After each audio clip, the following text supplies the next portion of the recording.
We are live. Cool. You ready? I am. Born ready. Great.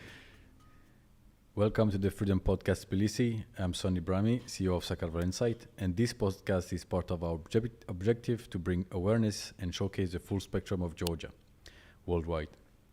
We encourage you to follow us on social media, Instagram and YouTube, and if you are curious about what is happening in Georgia and the opportunities that exist here, whether you're local or foreigner, you're at the right place.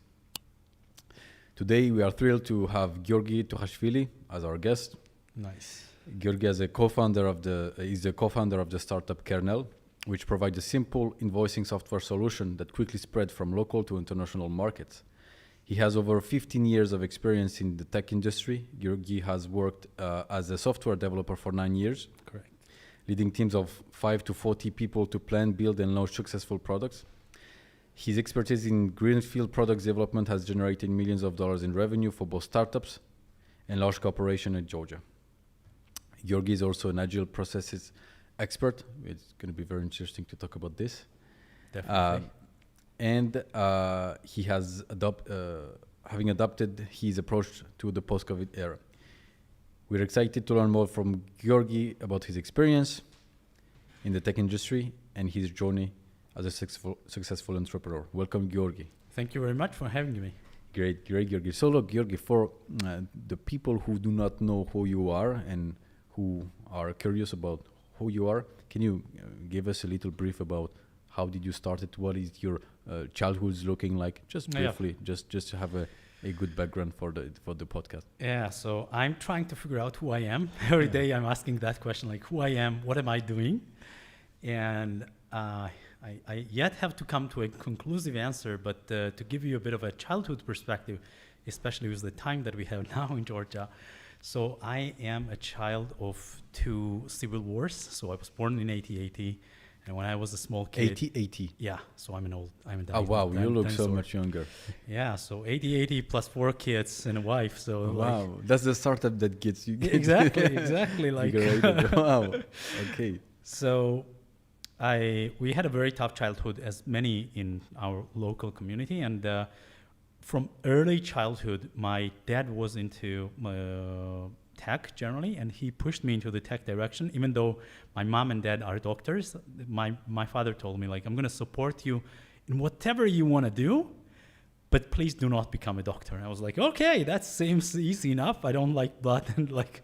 It was medical doctor or medical doctors, yeah, medical doctors, yeah. And then I had a lot of tech, and everybody was saving to get me tech, and I was able to start typing, and I knew how to type my name before I even knew how to write anything at all, before in a kindergarten era. So, and I enjoyed computers and software because that was an escape from reality at that time. Like everybody was trying, there was a lot of black mentality going on in country. And what time is it approximately? The 90s? Like 90s, yeah. Because I was like... You're 15? Yeah, so I went to school in 94. So like before that, that's when I started my love with the tech. And then throughout the 90s and the early 2000s, I was like, it was a proper geek. I loved computers because you did not have to worry about what your words meant and like how the computer would interpret them. Like it was, if there was a fault, it was on you mostly. And it was super rational. There was like a cause and effect relationship, which was like, at the time, it was like people were shouting and a lot of like blood going on the street kind of thing. So it was an escape from all of that. So basically, I didn't want to start that deep right now, but basically the code, learning how to code, learning how to talk with the computer, which has very specific sets of rules. Exactly. Which basically just send all the faults to yourself. Also, maybe you can correct me if I'm wrong, but they build the way you see life as well. Maybe to take full responsibility. Correct. There's a mistake here. It has to be me. Yeah. And I guess this was totally not the concept during Soviet time. No. And like this responsibility in yourself, responsibility was in the government. and maybe even less in the 90s, which we call dark Exactly. 90s here. So, Yeah, just that is combined with my experience with I've been a sportsman for most of my life. I've been working out for in one way or another for majority of my life. And actually, when I was I becoming a student, I got to a point where I was in a national youth team in water polo. So I was that competitive level. So the sport and the computer was pushing me to take the full responsibility over my life and push through the problems and like kind of like think logically and rationally and kind of like in a see any problem and try to decompose it into a small parts and see where the leverage points were on each one and which one to prioritize over the other one. So it was a nice escape for me in that time. So that led me to being in tech mostly, and then in the student years when I got into more serious, like we were doing some Olympics of information, computer science, etc. And that time I realized what impact can the tech have on the world? Like it's not only solving problem for one person, you can solve a problem and can almost instantly, back then it's a dial-up era, so like not that instantly, but almost instantly scale it to unlimited number of people. So that's fascinates me till this day as well. so you see tech as a leverage, basically, Yeah.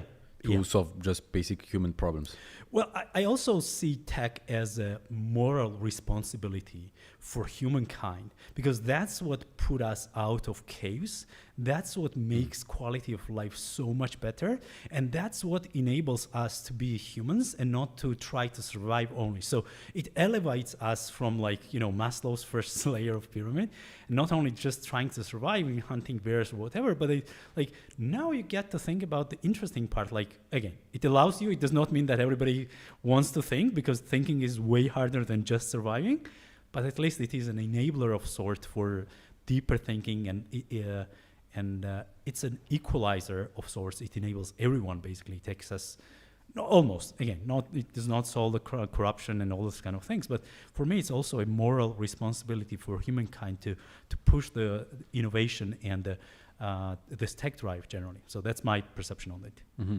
So you're saying it's not solve corruption, but what if you have a transparent system which is enabled by technology?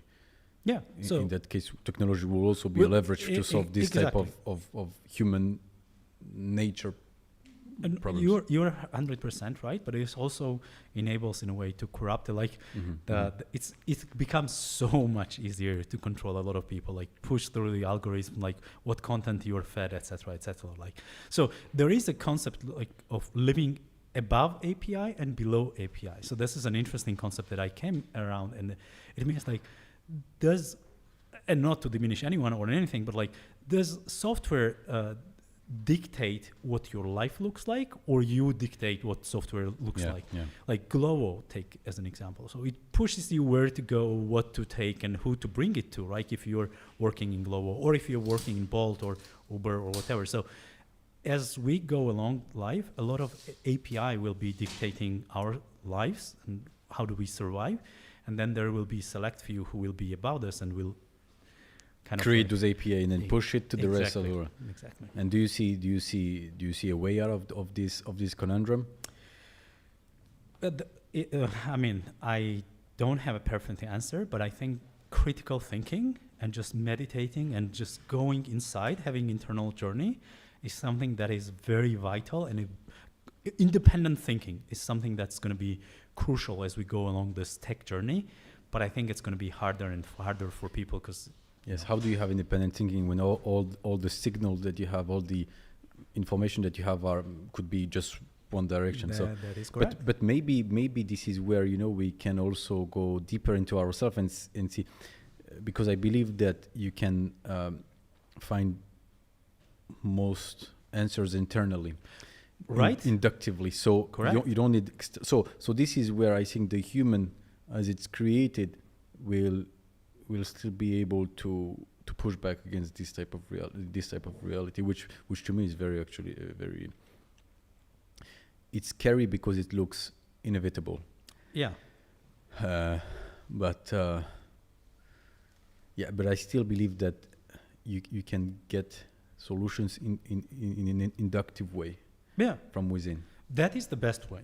Mhm. Like, or else it's a prescriptive where you're like, you have to do X, Y, and Z, and it's like every act is a choice that you make. Like whether what do you want to do? Like it's not only on elections every 4 years or whatever short amount of time we have from election to election, but every time you make a decision, it's an investment, it's a choice, it's something that you have, and you turn your resources into something else that you want to be.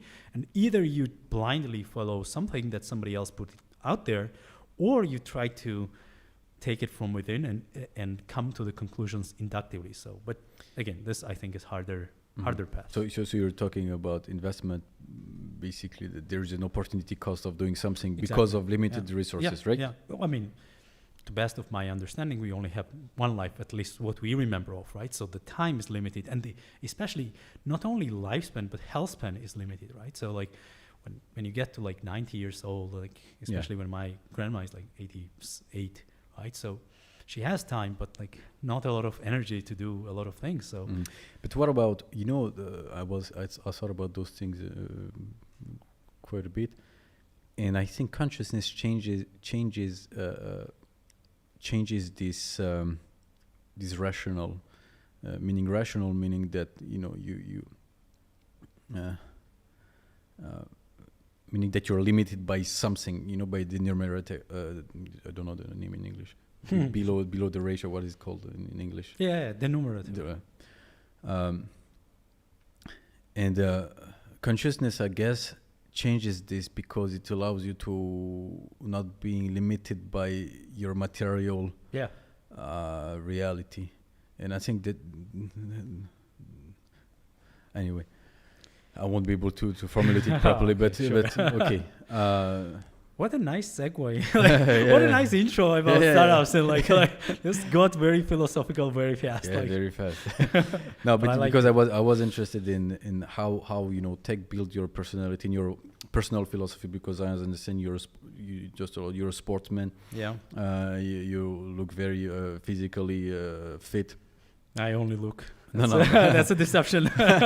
No, but you're working on a lot of very interesting projects. So at some point it needs to have some type of discipline, and it's always interesting to find out where this discipline comes from. And you were talking about you're looking at the world in a way, okay, where can I find leverage points? So destructuring reality and then finding where I can have minimal input to have maximum output. That's basically what you were saying. Yeah. And so it's interesting to see what is working for you, because I always say that people, the country is just an extension of lots of people, right? It's just people multiplied. Correct. And if we are able to have at the level of a country this type of core philosophy, it means you have a successful country. Because correct. That's what I want to see. So I'm interested. Where do you find leverage points in the society today? I'm talking about Georgian society specifically. We'll go after to the startup, because I know you're involved in India, and it's very interesting that you chose India. I think it's very smart.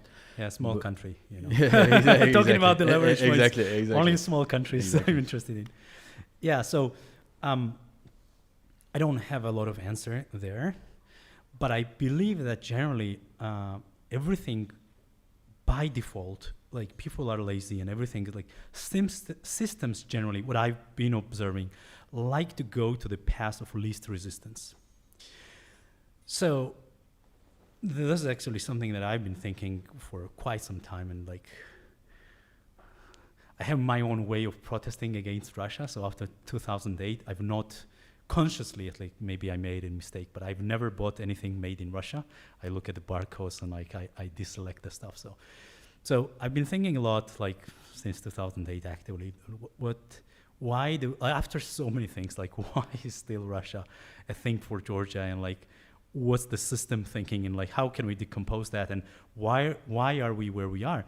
And I think that it is because of the path of least resistance. And I believe that Russia, and to some degree, I don't want to touch the other countries, but generally speaking, like West and EU and all this kind of things demand from us more of a discipline. They demand more work from us. They demand higher quality from us. Like you cannot just create a crap and try to export it into EU because the competition is really high. And then I don't want to say that it's meritocratic, like 100% equal opportunity for everyone. That's not the case, but it is so much more meritocratic than it is in Russia, because in Russia you may have some other kind of influences, and those kind of influences are on the lower level of pyramid of evolution in a way. So if we don't make, and I think that the economy and the personal well-being and financial well-being and independence is core to many things that drives a lot of things. So if we see that Russia is like a thing that we are dependent on and it's something that we can export a lot of things relatively easily, then we will know that it's bad, but we're gonna instinctively deviate towards that. So we need to try to create systems, and we need for that. And if you look at Georgia, it has been a country of like 0 to 1. We don't have like in-betweens. Like we don't, like there are some in-between people, but it's mostly 0 and 1. Like, and you see that like booms of like, for example, cryptocurrency, right? So somebody started making money and everybody was like, oh, I can make money as well, like just like that. And the whole country was mining.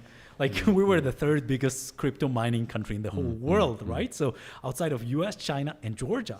So the same thing goes for NBA vote Zaza Pachulia, right? So he is a good friend of mine, and like the small country Georgia, because we found an easy way, leverage way, where somebody showed us like this is possible, and we were like, oh, we only have to do X, Y, and Z. And then if we can demonstrate this kind of examples and show people that yes, you're able to, with some more thought, just not just blindly doom scrolling stuff, but like with a bit of a thought that yes, there is a way, and we set a precedent economically, like, hey, you can do stuff outside of Georgia, outside of Russia, more importantly, and potentially not even just the West, but the whole world is an option, and you can be just one step ahead, like where the future is going. I think that's going to be one of the best ways that I can leverage in a system way, but I also try to do some small ways, which is not very leverage-y kind of things, but it makes me feel very good about myself that I'm contributing to the society, etc., etc. So can you give an example? Yeah, sure. So because I have 4 children, right? And the first 3 of them are daughters. And so before I have to be very honest, before I had my first daughter, I was like, the world is perfect. What is all this feminism? Like, what are these people talking about? And then I had my first daughter and I was like, ooh, this needs to change, right?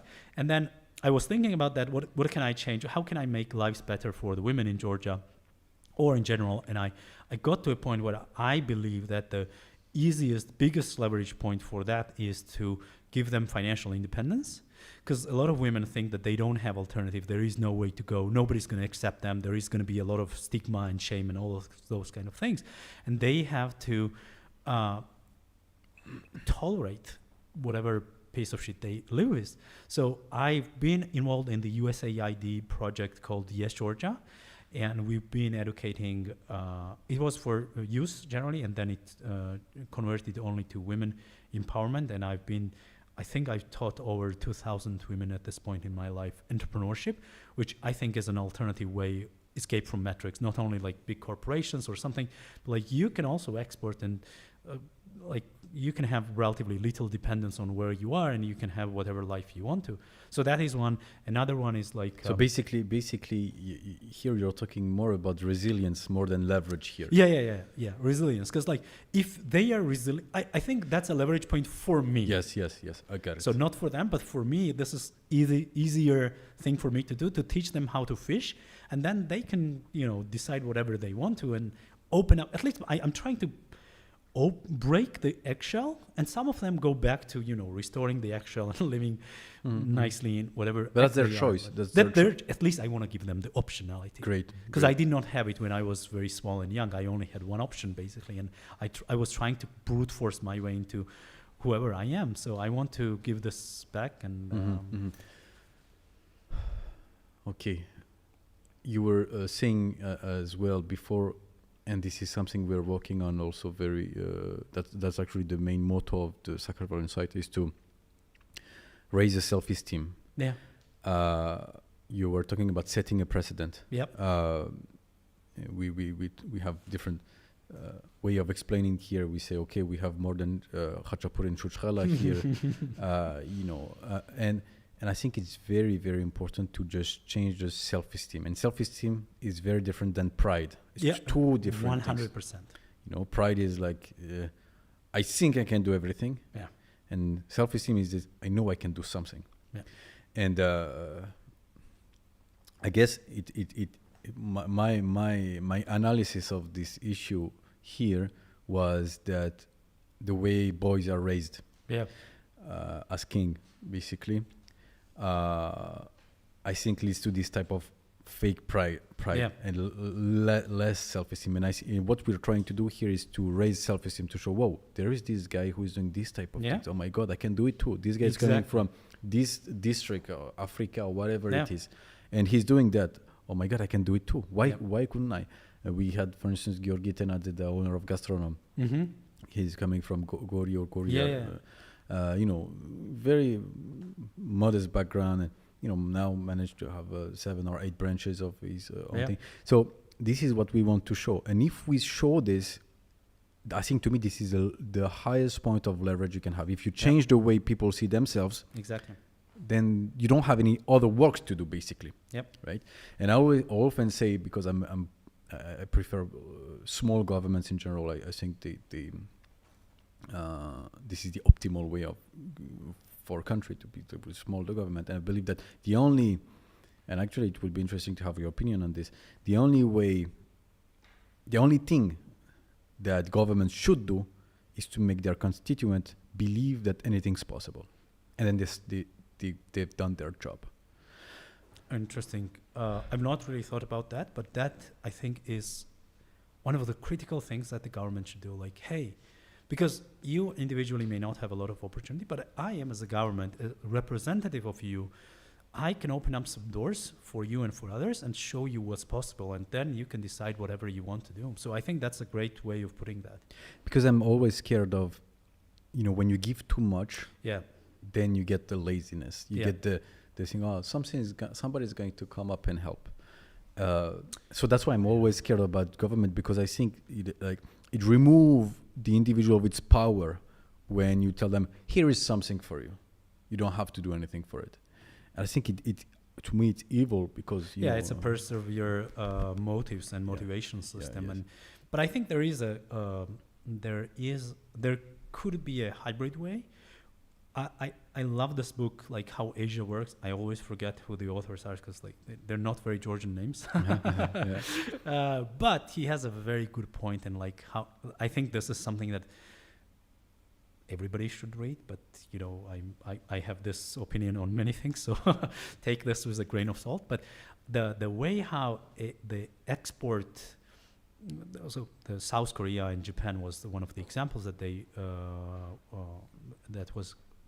that opened my eyes for it, at least, was that initially they were subsidizing, the government was subsidizing a lot, as long as you were exporting this internationally.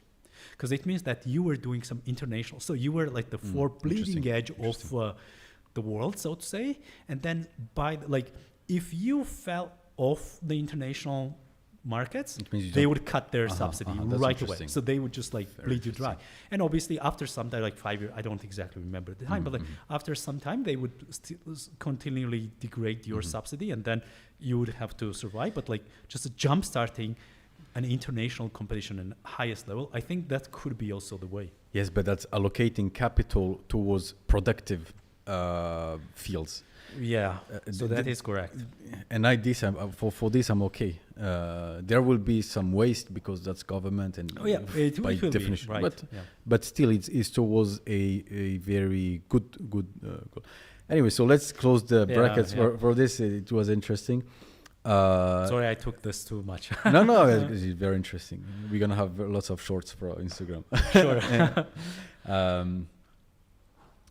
So, Giorgi, can you take us from your first professional experience? We'll go back to Georgia after a little bit, but I would like to focus for this part on your professional career. How did it start? What you're doing now? Yeah, so I was always the nerd kind of thing. The only disadvantage as a nerd or geek I have is I just love talking to people. So that's, I just love learning so much that I'm okay to talk with people. So, and I started as a computer software developer, and, relatively quickly I raced through the ranks, and I was working in different kind of fields. I was working in the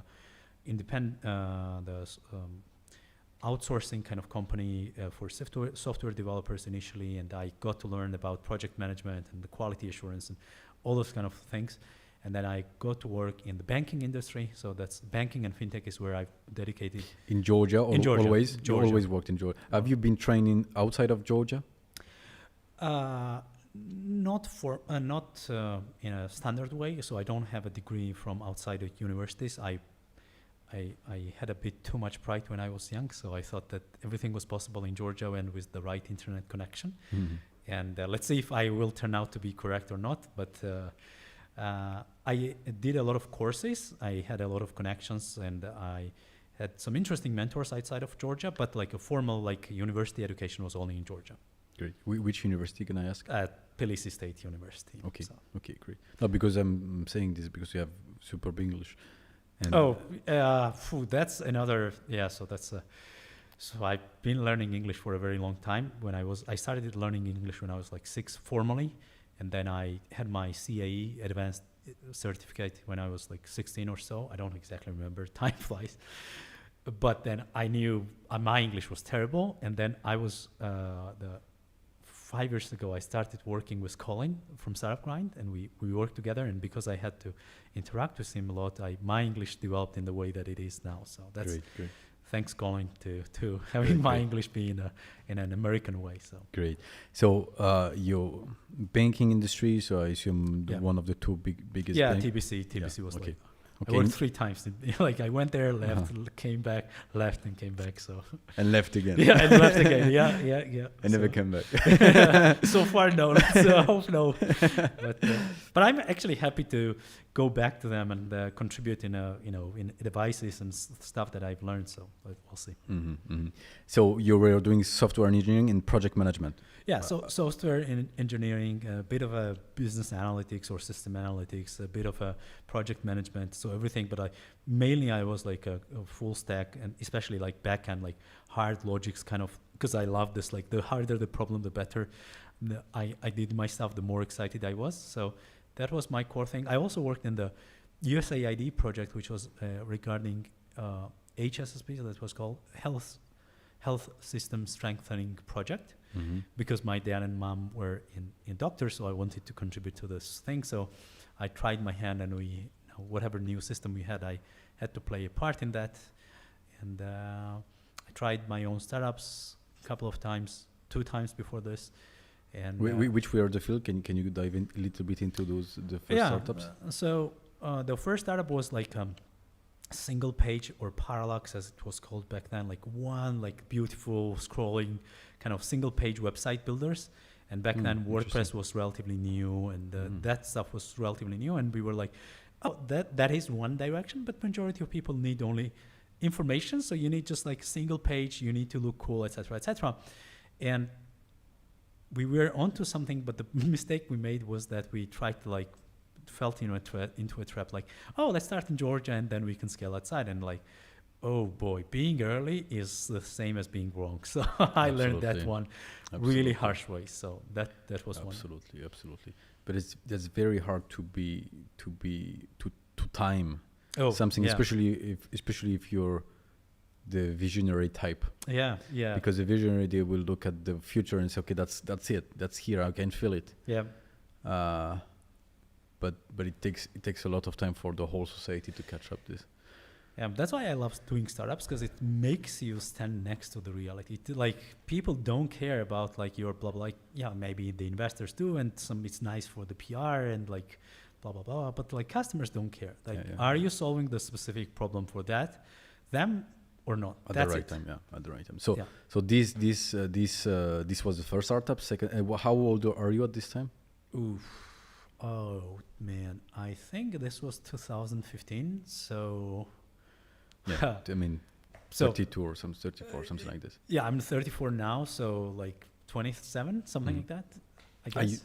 You said you were born in 1980. 8. 88. Okay, Yeah. got it. Yeah. So I'm 34 now. Okay, got it. So So second startups. the second startup was like with my friends from the bank. We thought that we could do a challenger bank because that Monzo and all those kind of things were Mhm. new. And I was working in the retail side, and retail was very innovative. So on the retail side in the bank and lending side especially, you have to be super innovative. You have to have a lot of bleeding edge technologies and all of those, especially when it comes to data and how do you collect all of, like whatever TikTok did, we were trying to do it way early, with not enough technology, obviously. And then we thought we always had this ambition to go global, and we wanted to create a challenger bank. And again, we wanted to start from Georgia, and back then it was time of short-term loans with a very high interest rate.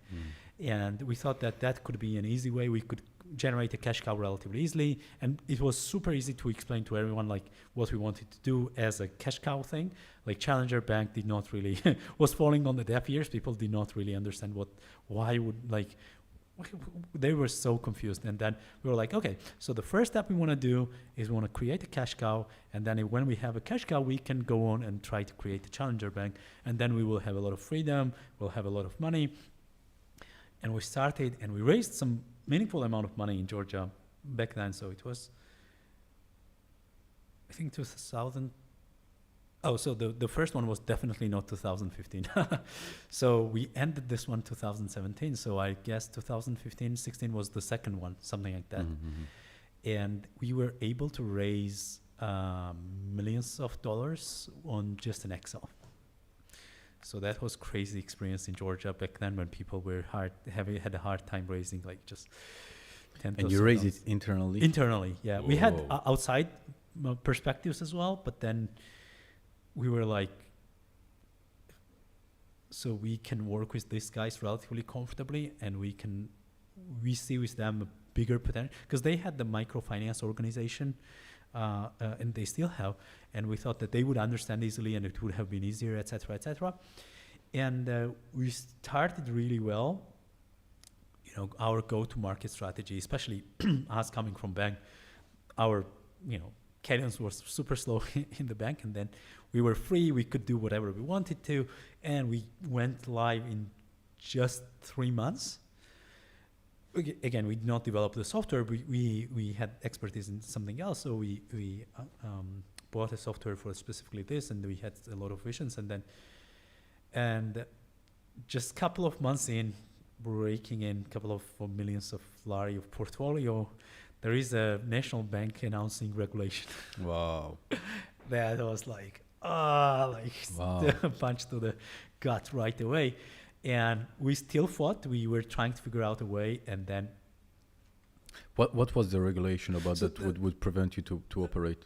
not necessarily to operate, but they were pushing us. We were at an LLC or LTD. I don't exactly know which one. What is the exact difference in Georgia? But so we were that, and then if we were that, we had to go to Estonian model. So which means that even though you can reinvest your things back into your company without having to pay any tax, but it means that any income you have, any future income or profit you have to declare that. And with the loans, it's not guaranteed that everything is going to come back to you, right? So you have a potential profit, which it's a paper profit, right? So we had to, our business model changed. We had to start paying crazy amounts of taxes if we wanted to continue. And the fun part was that the Estonian model was changed, and it affected only partially the financial we were not a financial institutions per se, but like kind of financial institutions in a way. So we had to pay taxes, and we had to pay taxes in advance on the unrealized profit gains. So then we had to change as a microfinance organization, and then that also got stricter, and that we realized for us to get to a real scale with the APR being sealed as well, we had to raise, I don't exactly remember in dollars what the conversion rate was, but like we had to raise around 100 million laris. We had to have 100 million lari of portfolio to have meaningful cash to go and try to do the challenger banks outside of Georgia. So we got scared, have to be honest, and we thought to get to 100 million, to raise that amount of money, like in Georgia where everybody's afraid and there is not a lot of certainty what's the next regulation will be, and the rumors were the same kind of regulations were in Kazakhstan as well. That was the hot market for us, and the Eastern Europe was also like slashed and cut and a lot of things. So we decided we would try to get our money back for our investor. So a couple of us, some of my friends left, and me and the other one were left for some time. And then when we got enough money back as a debt collection kind of way, then we decided we could also move out to have a fully, somewhat clear conscience and bitter taste of defeat still. And to pay back the investors. Yeah, the loans, whatever we loaned out, we wanted to collect them as much as possible with, again, some reasonable time frame so that we could whatever we could. And then they also still have the MFO, so they would continue collecting and doing whatever they wanted to. So we quit after some time, and then me and my friend had a chip on our shoulder. We wanted to prove that it was not our fault, but we were screwed by the environment, and given the right environment, we would be able to do that. And we joined TBC again, so that was my third time in TBC. And they wanted to do the same kind of things, and they were like, yeah, let's just do it. And we were able to go live in 4 months, and we generated, I cannot disclose how much, but it was like meaningful amounts of profit, net profit, and but within TBC. Within TBC, with meaningful amount of cash access. So it was not a judgment mistake. It was not a judgment, exactly. It was just unforeseeable event. We potentially could have foreseen it because there were some rumors, but we were like too proud. We were like, yeah, if anybody can accustom to and adhere to the regulations, we are one of those select few. And while we were true in terms of adjustment and flexibility, we miscalculated that there could be also capital allocation part, which we're like, oh yeah, capital part, right? It was one of the anyway. So and so when you raise those millions of dollars or lari, it doesn't matter actually. When you present the idea, where do you point the finger to say here there is a leverage? Like, because I've seen your presentation at Axel last time, and you're doing fantastic presentations, and you're very good at finding where to put the finger on why it's important to do this, why it's important to invest, and what is your process regarding this? Like, if you boil down the project, where do you see, okay, this is the part where that will shift and that will persuade people to invest? For that, it depends on the stakes, but I usually try to prepare in advance. So I look at LinkedIn or whatever is available. I try to understand what is this person posting about, like what are they liking, what are they commenting, so that I can try to understand what is their worldview. And then I'm not trying to present what I believe is meaningful and impactful or leverage points. I'm trying to understand like what is the value for them. So entrepreneurship and startups really teach, it gives you an option to learn, and whether you learn or not, that's up to you. But like, it gives you an option to learn, to look through other people's eyes. So I try to prepare before every meeting. So I take like even a couple of minutes of this goes so much. And personally connecting with people is so important, which a lot of tech people trying to overlook and don't So you're going one-on-one. You're one-on-one. Yeah, Oh, I'm wow. trying So to like a understand. sniper. Yeah. Whenever we get to that table stakes, I try to go one on one and even if it is 5 or whatever number of people, I try to learn them one by one. And then I knew, so what is their drive? Why are they even like, so okay, we have a meeting, right? Why are they even interesting to meet us? Like, what could their potential drivers be? And I can guesstimate, obviously. This does not mean that I have perfect answers, but as long as I'm prepared and I'm a scientist, right? So I have this concept of I'm a believer scientist. So I believe that the future is bright, but how to get there, I try to use scientific methods. So I have my construct of what the worldview, but then I'm super flexible on like, oh, so you crossed your arms, right? So this means this is not going well. My worldview about you was incorrect. So let me listen carefully what you were trying to say.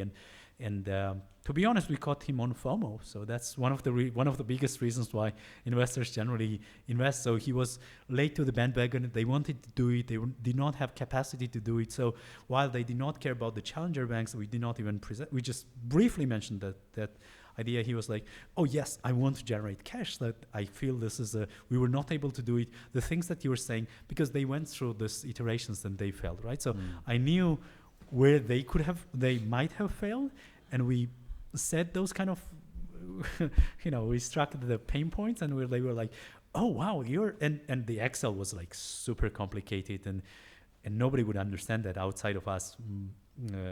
I mean, probably some people, but like, it was so complex, and we did not have to do it that way, but we did it because to showcase like our expertise. What do we know? Like, oh, you are experts in MFO. Let me show what real expertise looks like. And they were like, oh, they tried to understand. They were like, okay, this looks perfect. They did not even find any mistakes. Not that there were not, but they were not able to understand that. So it was just a signaling and status. Smart. Yeah. So it's like. Interesting. Do you believe that net complexity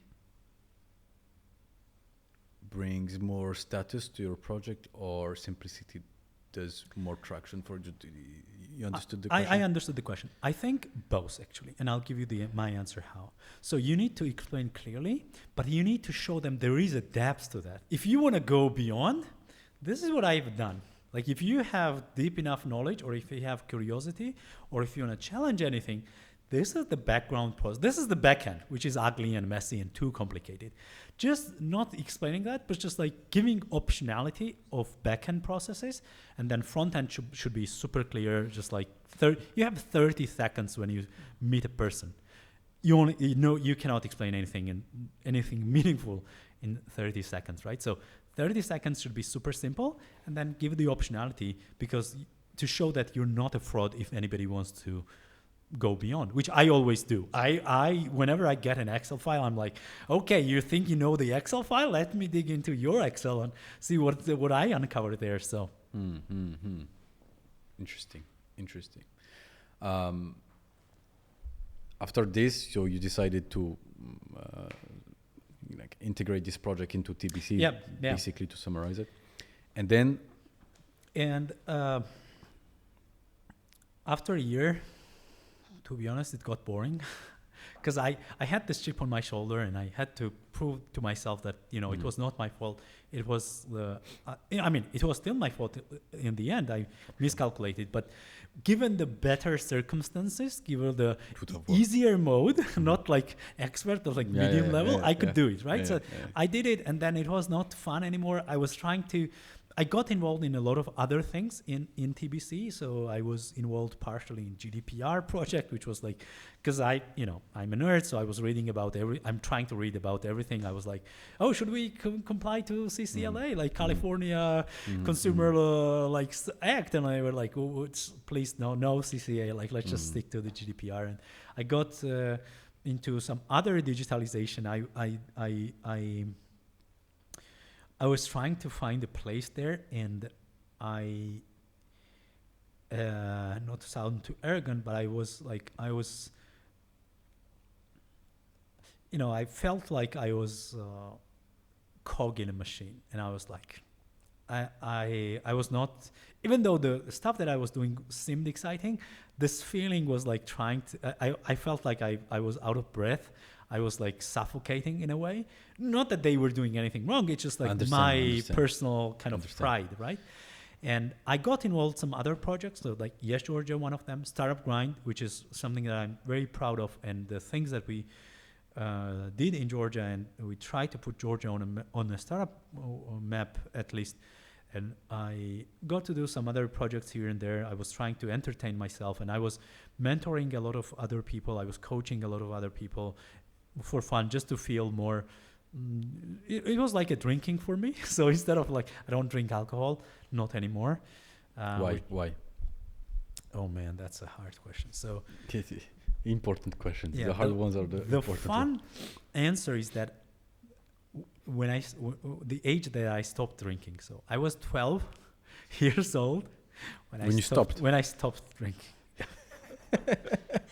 That's how we do in Georgia in 90s. Like when I was less than 1 year old, when I have on video how the people, I come from Kiziki region, which is part of Kakheti. Like, my grandfather was one of the local famous tamadas, and he had a trick. He would drink a bucket of wine in the middle of the supra and put it on his head, just in the middle, just for fun. Like, it was not the show. It was just in the middle of the drinking thing. So I come from that background. So I was like raised to, drink a lot, and I was raised to be a tamada. I knew a lot of like toasts and etc. etc. And then it got so bad that my uncle and my father were like, yeah, you may have a drinking problem at 12 years old. And they pushed me to go to water polo at a serious level. And they were like, hey, now you're a professional athlete. You cannot drink alcohol because it's going to mess up your performance. And I was like, cool, I want to be the number one. So I'm going to stop drinking. So that's... And since then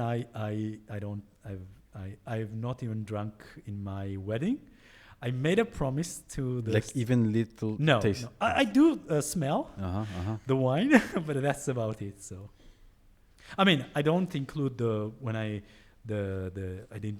include the church stuff and this kind of thing. Sure. So outside of that, no. And do you believe not drinking is a part of your brain functioning properly? I do believe so. So while I believe there is a place of relaxation, so there is a push and pull, right? So there is a stress and then recovery, right? So I believe that all this kind of things, this even drug, I don't want to push into too much that, but like whatever opens up your creativity, whatever helps you relax, I think those should be good. But I've never tried any one of those, and I stopped drinking, and I feel like it gives me, and I'm one of the most boring people on the planet of Earth. So if people were me, if they got to know the real me, they would probably be the saddest, most depressed persons on planet Earth. Why do you say this? Because the things that makes you happy, that entertains you, are considered boring, like maybe reading or learning and things like that? This is my if I have a religion, this is about two doctrines. Number one is self-development and helping others. So I don't get to do a lot of fun part, which society perceives as fun. I love working out. I have family and 4 children, so I love spending time with them. I love reading and pushing and doing only very hard stuff. That's the only stuff I love. And I also love connecting with other cultures, but I only connect with people through the hard problems that I try to solve. And I'm just a machine. I'm trying to constantly push myself to be you can say I have a bipolar disorder. Like on one hand, I'm macro optimist. I'm super satisfied where I got to with the resources and environment I was in, but I'm micro pessimist when I'm super dissatisfied about the next steps. I want to push myself to even more. So like constantly pushing and being satisfied and dissatisfied at the same time, and not get to do this socially fun stuff, and I have hard time connecting with people on the fun part. So I love talking about the hard parts, but that's about yes, I understand this not very the party well. animal. So. Yes, understand it very well.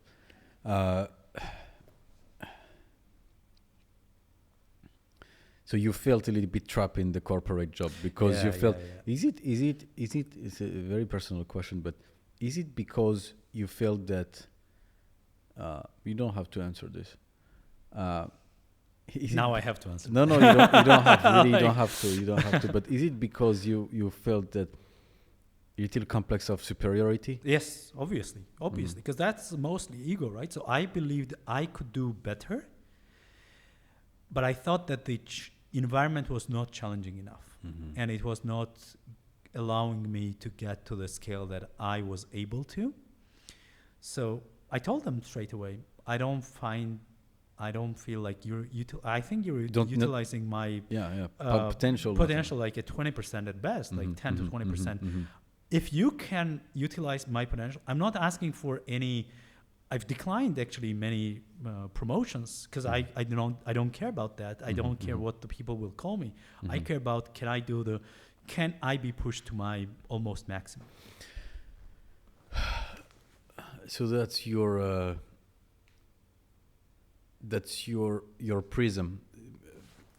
Yep. Meaning that, correct me please if I'm wrong, I'm not trying to put things in your mouth which are not true.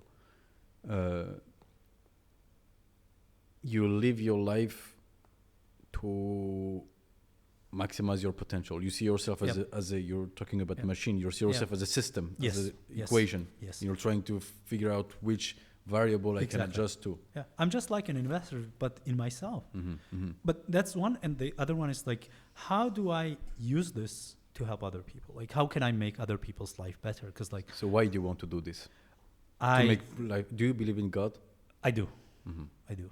Through which form? Which form? I don't know what form that is, but I know that if we humans got to do VR, I have a Quest 2 at home. Again, I'm a nerd.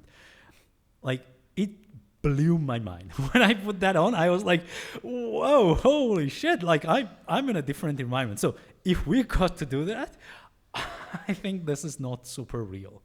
So I think there is something behind this as well. I think all of this is relatively fake.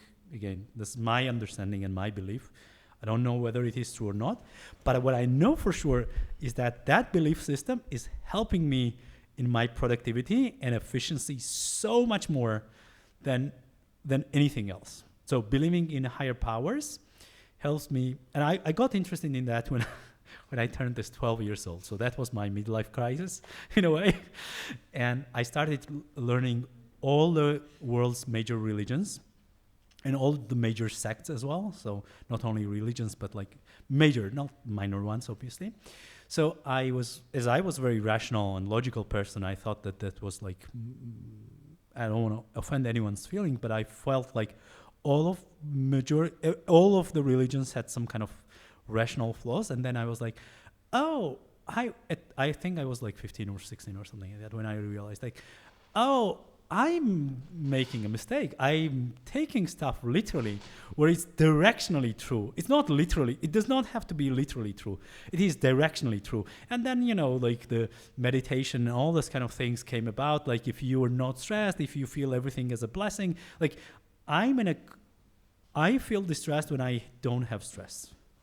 So whenever everything is fine, I'm like, I'm not pushing myself harder. Yeah. So why is that? What is holding me back? So I'm fortunate enough to not experience a lot of depression, stress, anxiety, a lot of those kind of things. I don't have a lot of setbacks. I'm in a profession where it's highly unlikely that I'm going to die out of hunger if I don't choose to.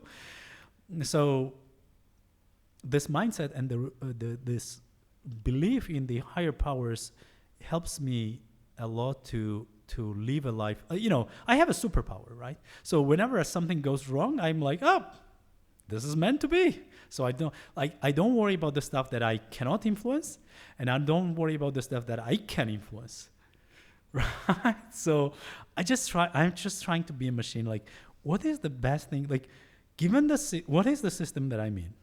What is the components of the system? How do I decompose the stuff? What is the highest ROI? And then I just do it. So that's why it helps me a lot. Mm-hmm. But it at first glance, those two concepts of optimization of a system and God, they seem to be contradictory, and they seems like they cannot, because the initial push needs to come from God, yes, but then you optimize it. How does In a way, so there was an initial push. I was born, right? So I did not choose to be born. It was something that happened outside of me. I did not choose I when. chose. I did not. I was just like born. I was like, I did not choose time, place. I did not choose anything. So that was a push for me. And then, so okay, I'm alive. I have to make something out of it. Like what? And the life has the meaning whatever you give it to, and I try to give it the meaning that would maximize my potential. And I'm just like internally I'm someone who always loves pushing forward and helping others. That's how I was raised, and that's part of my DNA and part of how I was raised. And I think actually the religion that I chose actually mandates that. So that's just my helping religion. others? And most importantly, self-development. So you cannot fill up someone else's cup if yours is empty, basically. Yeah, exactly. So like you cannot, like if you have a huge hole in your eye and you're trying to help somebody like just a small taint, that's not going to work out. And so you need to be built yourself to help others. And I love math, right? So as you can see, like, I'm a huge proponent of math. Sadly, I was not very good at physics, which if I could live again, I would invest a lot more in the physics education. So I went down the math route too much. On the extent of physics, not enough, but on the extent of physics. And the math is that when I got to the university, in the first course, in the first year, I learned about the lim, which is a limit, right? So you never get to become that, but in perspective, if given like you're getting closer and closer and never there. Yes. So I was like, oh, can I have a infinite amount of developmental possibility? I was like, can I have that religion? And I was like, oh yeah, I can have that religion. So it helps me, but not for everyone. I was thinking last time, not long ago actually, that early realization of your finite existence makes you want to maximize every single thing. Exactly. Yeah, that's 12 years old. Yeah. When I stopped drinking, I realized the world is a bit bigger than I just drinking. So, Lika, I didn't see what you were showing. Say it. Yeah. I think we should move to more Kernel and dive into. Yeah, I think she thinks we're failing at the podcast. No. This is a different podcast. It's okay. We can do. So now let's talk about Kernel. So what is Kernel? When did you start? Who do you start it with? And which stage which stage you are currently at? So I did not start Kernel. So I joined the team later on. Misho and Becca started Kernel, and it was Becca's idea mostly. And he was working as a CFO in the private equity firm, and then he had a lot of experience as a financial expert, and he was helping a lot of SMEs, not only in Georgia, but throughout the world. So he helped like 250 SMEs around the world, including Georgia. And he understood that, there seems to be a pattern that everybody falls, like no matter what country I go to, there seems to be this documentation and billing kind of thing seems to be missing, and everybody's having a hard time to understand what data they have, how they are performing. And then that is what pushed Becca to Becca, and Becca called Misho when the eureka moment hit him. And Becca and Misho had experience of working together on previous startups, and then they were in and they started working on this. They raised Jita money, and they were trying to focus on Georgia only, and then they raised some money outside of Jita as well. And then they got to 500 startups, and that's when I joined them. And initially I joined them partially. They were like, so I knew them from before. In a startup grind, we did a venture elevator. Where we were helping a couple of people pre-accelerate, and Becca was one of the people that I interacted with, so I knew him. And as I said, when I was in my corporate world, I was trying to help coach, mentor a lot of people. And then when I was interacting with them, I saw some progresses. I was like, oh, I like the speed. Like, and then we agreed to, I was not fully sure. I was not able to fully commit because instead of FOMO, I usually have FOBO, fear of better option. I don't care about the time. I always have this better option complex. So I was working with them part-time for quite some time. And I was like, okay, so you can go fast and you can, I won't say follow, but you can approve my crazy thoughts about like world domination, like how to do it in global south, and like why should we even target them and all those kind of things. And then I was like, okay, and then I joined them full time, and then soon they realized that I was bringing enough value that they wanted to promote me to a co-founder, so they gave me enough equity so that I'm on a founder level kind of thing. And that's my journey in Kernel. Great. So what is it about? This is in reality, I'll tell you what it is in reality, and I can also say what we tell people, because like short term it's something else, long term it's so much more and so much bigger than what, I cannot explain everything to everyone in especially in 30 seconds. But like the thing is that the growth is a lot of things for everyone, right? So if you have a growth, economic growth or whatever growth, there is a lot of excitement, there is a lot of optimism, there is a lot of things going. It feels like a lot of things is going for you, and the growth is going to only come. The meaningful amount of growth is not going to come from the West, so that's given. Like economic growth, population growth. It's very interesting to what you're saying. We need to go back to this. I just want to. Why do you think so? Because it's already developed, or it is for others? Yeah, this actually the terminology I think has a lot of impact on how we perceive stuff. We developed world, so it is already what do you want to develop more? So it is developed. That's it. We've arrived. I have the same view. To me, the West is slowly, actually sharply going down. Same here. Also, I love the West. I love the initial ideas of the West. I do. Same here. I do. I respect that, and I appreciate all of the things that the West gave us. Yes. As a world. But as you're trying to maximize your potential, you cannot be there by definition. By definition. Yeah. But. A few years ago, I was saying, okay, the West is gonna die. I mean, not gonna die, but it's not going to be that dynamic, unless because there is a lot of debt, which creates a lot of weight on the systems and everything. But unless we find a new way, a new source of energy. And a few months ago, I find it actually very suspicious. Okay. Fusion. Oh yeah. Yeah. That could change. I mean, everything at the fundamental level. I do agree. I think people do not realize, this is a very side note, but I believe that people do not realize what impact again, people don't love to think in a systems way. Yes.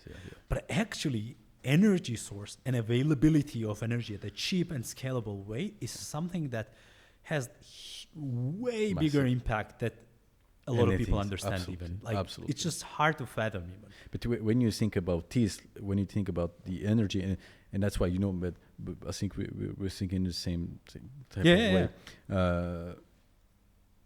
When you boil it down to what is economy, what is thing, it all comes down to you need this type of energy to produce this and this and this and this to activate the machines with liberate power and everything. And that's just like a second law of thermodynamics. Like exactly. Entropy, right? So what is it? Like you break something. Yes.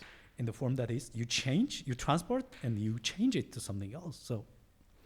Anyways, this is such an I was not expecting this podcast to be so. I mean, I was expecting a lot of Kernel, like but superficial, like this is a lot of fun, blah blah blah blah blah. But but I appreciate it. It's very important to go into depths. I don't like superficiality. I don't think you can build something on superficiality. Well, I do agree, but people love superficial. They like, what button do I press to become next Kernel? I'm like, so you only need 34 years of. But Still, I think the country, our goal is to help develop strong minds. Yeah. We cannot do it superficially. Of course, we have to be. You operate in an environment, Yeah. and this environment dictates a lot of what the things that you can do, and of the things that would be have a return, any type of return. Yeah. So we have to do some short things, but it's very important to go in depth. And yeah. So okay.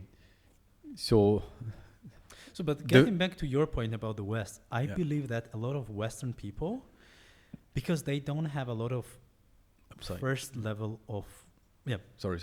No, that's my bad. They Yeah. don't have a first level of problems, right? So they don't have survival Absolutely. problems, right? Absolutely. And then and everything is about incentives and motivation, and it is systems. Like, show me the motivation, and I'll tell you. Again, I don't know exactly the time what it will take, but I know how it will end.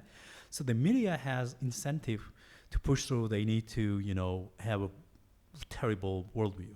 So everybody has this pessimistic worldview, and it restricts their thinking, their openness to the future, to the change, to everything. Everything is like, because they had their moment. When the growth was happening, that's where they had their biggest growth, and they had their moment. And it feels like everybody is reminiscent of past, as well as like humans generally, right? So why do a lot of old generation Georgians cry about the past? Because that's where they mattered, and they it felt like they were on a escape velocity trajectory, whatever you want to call that, right? So the West had its moment, and to turn this around will take a lot of time and a lot of energy.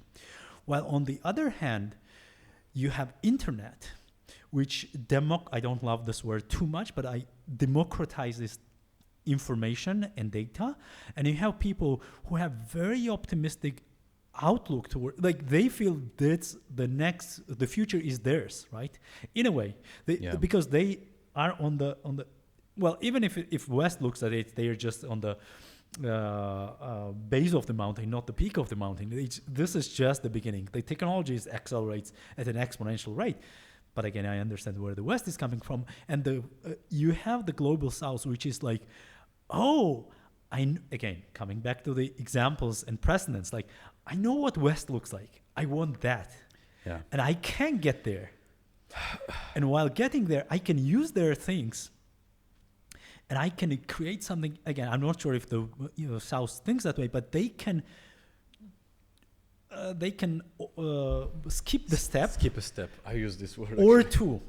Like Georgia, we skipped the check system. Like, we don't have to. We don't know what check is. We just straight away went to credit and debit cards, and this global South skipped the credit cards. Like, yeah, they do have credit cards per se. They know what it is, but they have this UPI, which is an amazing technology. They have digital wallets, which in Philippines, the digital wallets has penetration of more than 60%, and people just tiny north of 30% people have accounts in the bank, right? So they skip the banks all of a sudden. Like, so they are they can't even jump, which is, and I'm not going to go into blockchain and this kind of like Web3 at all, but like, what I find fascinating is that they can experiment a lot on social structures as well, because it is still it is not molded yet. Very and true. This is where you can feel alive. Absolutely true. I don't know if it matters to anyone, but it matters to me. You do not feel like a cog in a machine. Again, yes, the healthcare system is not the same as in India. It's not the same. The driving is even more crazy, if somebody can believe me, is even more crazy than Georgia, and blah, blah, blah, blah, blah. But like, there you feel alive. You feel like you're part of something. You matter, even though it is 1.4 billion people and the biggest country, already they overpassed China, which a lot of people may not know. Even though it's like 1,000 times or like 500 times bigger than Georgia, it feels like you matter so much more. Like, you can have an impact, which makes me feel alive as well. So I don't know how to. it is for me. I understand totally. I don't know if people will understand this watching this, but I understand it very precisely. And India is the best choice you can have. I Right. mean, when I watch your presentations, okay, those guys understand what they're doing. And not a lot of people know, but India is one of the youngest countries in the world. Like their median age, average age is 29. They're just starting out. Like some of the African countries compete with that, but not at the scale that India is. Absolutely, Like they're just like gonna next 30 years is gonna be so much dictated and dominated by India Yes. and the Indian subcontinent and Indonesia. I think Indonesia is one of the underrated countries, which I think by 2050 it's gonna be. It has the potential to be the fourth superpower, but it will be a meaningful player in the global market in next 10 years onwards. So you believe the legacy countries with who build their power mostly on military force and things like that, you think it will decrease and it will be more technological enabled countries? I'm not saying that the military is not going to be important, especially centralized. I think I love Balaji Srinivasan very much. I think he's one of the best thought leaders today. I think one of the best, if not the best, one of the best. And I think his concept of like centralized East China versus decentralized West, like, and then the only third player can be India, but India being next to China needs to have a lot of military power as well. You cannot only have technology, but you can have technologically advanced military, which India now has a chance because of Russia-Ukraine war, which there is so many interesting geopolitical stuff that I want to touch base on, but it's like way beyond Kernel or anything else. But I think so, and the smaller countries will. I don't believe there is going to be an independence per se in the globalized world. That's an illusion, which we deeply believe in. You have to choose. There is no. It's going to be so hard to remain in neutrality, etc., etc. But I think India can be one of the powerful alternatives towards China and US. It could be the third power. I don't believe Russia is going to be power. They're going to be done and toast in 5-10 years time, meaningfully. Hope so. Fingers crossed and praying too much. You don't believe in the comeback of the USA? No, I think US will still be in a way. I'm not sure exactly what way. It's going to be a superpower for sure. Whether it's going to be the biggest economy in the world or not, I'm not sure about that. But it's going to be the superpower. Just like India will create an alternative where it's like it's going to be a hybrid between like super decentralized stuff and super centralized government is watching you every step of what you do, and it's going to be in the middle because they have a huge scale. So cracking the surveillance and all of not that India is like a. Not that the governments are different in any country. Sure. Government wants to have the same thing, but the scale that they are at, it's going to be close to impossible to achieve it at a short amount. Like I'm not sure what 2050 is going to bring us, but like at a short term, and the rate of the people do not realize it, but like the way they build infrastructural projects is, I think, only. Second to China only, and they're getting so much better at this. Like they build stuff at an incredible pace. Like you go after half a year and you're like, oh, like wow, you did that in a half a year in a 30-40 million city. Like how did you enable that? So how do they cope with environment and making sure that the cities are livable, green, and things like that? Are they paying attention to? They are. It's not a very. India does not love walking too much, which I found walking. Yeah, it's not.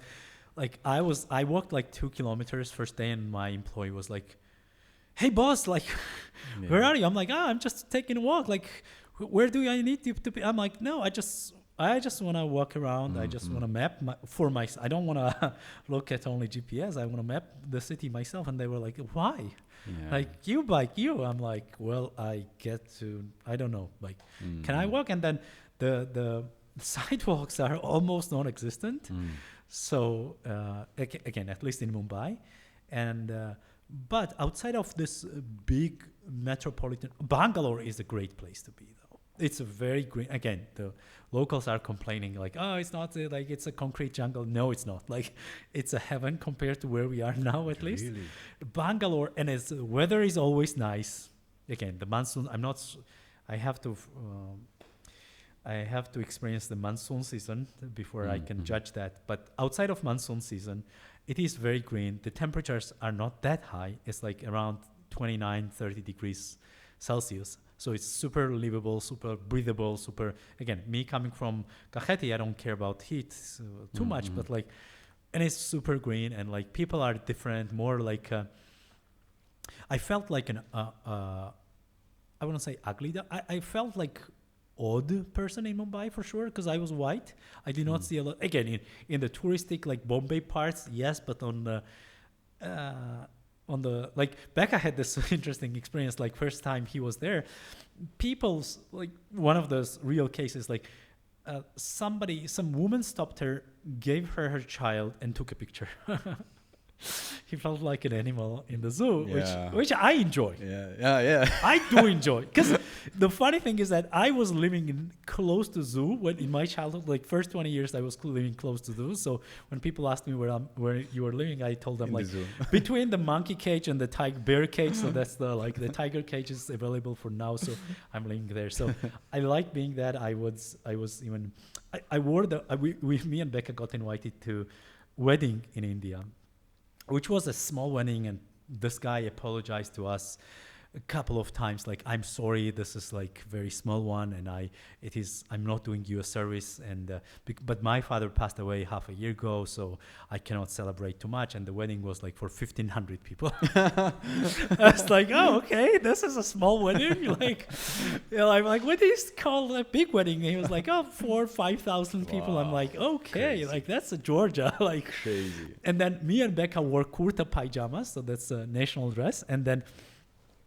people try to be fancy. No matter what your religion is, what your ethnic group is, or whatever that is, you try to showcase at this kind of big gatherings, right? So, and the locals were coming with like a shirt and like shoes and all this kind of like fancy jeans and all this. They were trying to be two Europeans, and me and Becca were like that. And I was like, I made a lot of like Georgian jokes, like, oh, this like Europeans coming to India, like stealing our culture, like we Indians need to stick together. And they're like, I like 500 people like at the end of this were laughing their asses off. So it was like, this is something that a lot of Georgians do not understand. Like, but our culture is so similar to Indian culture. Even the words that come, I know a bit of Arabic. I know a bit of Hindi, I know a bit of Tamil, but I thought that Arabic was the biggest, Closest. I mean, probably it is the biggest shaper of our culture and words and all those kind of things. But like even small words like chota is chota in Hindi, and bangi, like you say, I was not necessarily that you say this now, but like gabanguli war, right? So bang is kind of like a edible weed that you get to enjoy. You can get it in any pawn shop, and you eat bang, and you're like high. So the being high in Georgian is used to called gabanguli, so where you were like a bit here and there. So our cultures are so similar in many ways. Like we have a lot of pride where our skin color is brighter than theirs are, but that's not always the case. Like if you look at Kashmir and the mountainous region, they're super white as well. So it feels like going back to my childhood. This is one of the reasons why I enjoy it. And they're like, oh, we have like poverty, blah, blah, blah, blah. Well, brother, I come from 2 civil wars when I was a small child. I had to stand in line hours to get a bread. So like, I come from a darker background than you guys are. They were like, oh, like you understand us. I'm like, you have to understand me, not that I understand you. So That's interesting. That's very interesting. And yeah. So you enjoy being there. For you, it's something that. Yeah. No, it's actually after November was my first trip in India, and after that I came back to my wife, and I knew that the future was Indian. After that, I believed the future is Indian, and I told my wife, "Hey, Tamuna, I believe the future is Indian. We have to partially relocate to India. And we decided to, again, it's not, having 4 children is not something that you can pack and take anywhere easily, but we made a strategic decision that partially we're going to increase our, again, it's going to be partial relocation, not full-time relocation, not throughout the whole year, because again, I'm not sure about the monsoon, and I still have like parents and one grandmother here, etc., so I don't want to lose touch to Georgia or anything like that. But we're going to be partially relocating to India, not only India, but also Indonesia, Philippines, like Bangladesh, Pakistan, whatever the other countries we're going to expand. And what best way to teach your children like about the world and cultures and being tolerant and open to everything? Like Absolutely. Yeah. Absolutely. In 2017, I started looking away from the West and I'm half Moroccan actually. Oh. So I was looking to, divest and see what's going on there. And I went to Vietnam. Same amazing culture, great people, very diligent, very hardworking nation. I mean, you see the rate of progress is like, it's unbelievable. Right. And this is where you feel, oh my God, I'm part of these moving things going on. Yeah. And India, definitely, this is not a culture that I was initially, too much attracted to, although, I read a lot about Buddhism and things like that. But initially, this is not something that I was too much attracted to. But going back to Kernel, how do you operate there? What is the services that you're providing? Because you're on a very interesting niche. Oh yeah, because and the that's timing as well. Regulations and invoicing, accounting. Can you explain the main business model, the very interesting business model? Yeah. So right now, when you look at any small and medium enterprises, especially in the developing parts, they need a couple of things to go for themselves. Again, whether those are by pen and paper or by some software, that's another topic. So it can be one way or another. So you have CRM, which you need to know your customers. This is like customer relationship is super important. Then you have to pay your salaries, right, and payroll. So you need to, again, whether you just give them cash or not, that's you still need to know that. Then you have accounting software, which accountant needs to put it in, and you have to do tax filing, which is fourth. And the last one is like billing software, which unites all of those. This is like an operational system on which other applications are built on. So the billing software is something for business owners, and the business owners there especially do not have a lot of education per se. So especially in tier 2, 3, 4 cities, they may not even have university degree. They may not even have a college degree. They don't know how to operate laptops even, though they only have, they're mobile only, not mobile first, majority of them. So having said that, there is a push on the business owners to grow, and then there is a pattern, which I was not able to say in Excel, but there is a pattern. If you look at any developing countries, there are 3 patterns that you're going to see over and over again. So one of them is government's regulations. So this is universal language for every government. And the most beloved of the regulation is tax regulation, which you have GST in India, you have BIR in Philippines, you have Indonesia recently had it, but they are implementing this layer by layer, just like India. You have one in Saudi Arabia, you have Bangladesh and Pakistan looking up to India. So this is one pattern, right? Another pattern is like the MSMEs follow the same, and this is something that I know because I witnessed that in Georgia. When you don't have a lot of money and you're a small business owner, you try to go after every customer, not any customer, every customer. Like you will sell shoes and tables and do accounting and do whatever. So you're a generalist and you'll say yes first, and they'll try to figure out what you have to do. But as the market develops, you try to specialize more. As you specialize more, you charge more. As you charge more, it attracts a lot of competition because everybody wants to make money. As it attracts a lot of competition, now customer has optionality, so they don't necessarily have to come to you. So now you are 24/7, you have to be online. As a business owner, you have CA outsourced or accountant outsourced, whatever the name is for local one. You have this outsource, and you have customers directly coming to you. So A, you need to respond right away, but B, you need to respond professionally, And C, it needs to be super simple for you. You don't have accounting degree or something like that. So you need to make sure that the invoice or a quotation or whatever that is looks professional and is easy for you to do it and is accessible 24/7 anywhere you are. So that is one of the invoicing reasons. And lastly, So that's one service that you're one service that we're doing. the software. Yeah. See, it's a software. Right? It's a software, yeah. It's a cloud. It's Okay. a SaaS basically. Okay. It's a SaaS, and you have one service into the SaaS, which is Which is invoicing. Invoicing, yeah. Okay. And we comply with the why now is because Indian government is going to push this regulation to majority of tax registered companies this year and next year and the next So it's 3 years. staged. Yeah, it was staged. So they started with like 100 people. The same is in Philippines actually. They are experimenting with 100 biggest enterprises, and then they are gonna implement this lower and lower. So basically, you're betting on the fact that the regulations are going to create Yeah. friction Yes. for the business owners. Yep. And basically, you're saying, okay, we are between the two, and you don't have to wait. We're compliant with this. Yeah, exactly.